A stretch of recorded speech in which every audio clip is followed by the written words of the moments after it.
Hey guys, we're going to be talking about functional ovarian cysts.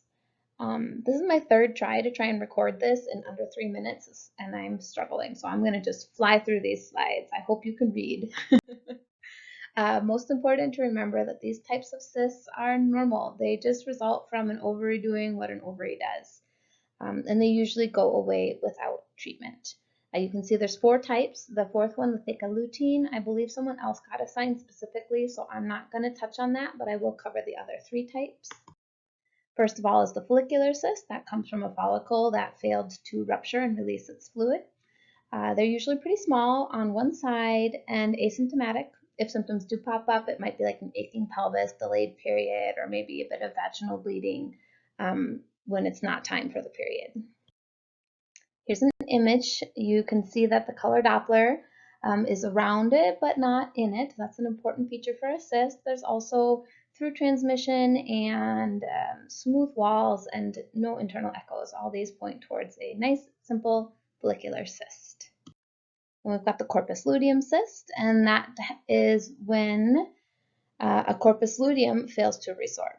They can be a little bit bigger than a follicular cyst, but still usually under 4 centimeters, except for when an ovum is fertilized. In that case, the cyst continues to enlarge throughout the first trimester, reaching its largest size at about 10 weeks, and then resorbing over the next month or so after that. These ones are in particular prone to hemorrhage or rupture, and we'll look at a hemorrhagic cyst on my next slide. With a corpus luteum cyst, a big characteristic is that ring of fire, a peripheral rim of color that is kind of a giveaway to help separate it from other types of cysts.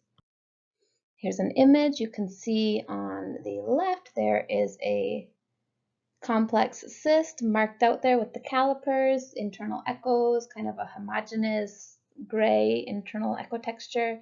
And then on the right, you'll see that nice ring of fire going on that I said was pretty indicative of a corpus luteum cyst. And then hemorrhagic cysts, they often occur from the rupture of that corpus luteum cyst, and that's going to cause acute onset pelvic pain.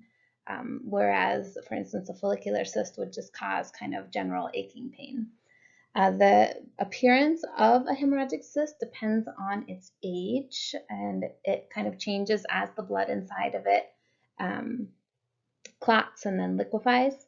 And it really mimics an ectopic pregnancy, so it's very important to get a pregnancy test to confirm that that's not what we're looking at, that it's not an ectopic pregnancy, but a hemorrhagic cyst. Here's the appearance. You can see on the left, we've got a complex cyst, internal septations, internal echoes, and on the right, you can see there's no Doppler flow within the cyst, and we've also got posterior enhancement that also helps the case of demonstrating that it is a cyst. And then this is a great example because it's an ovary with both simple cysts and a complex cyst marked by the red arrow. You can see it's got that homogeneous internal echo texture, posterior enhancement, no Doppler within the cyst. All of these signs point towards a hemorrhagic ovarian cyst.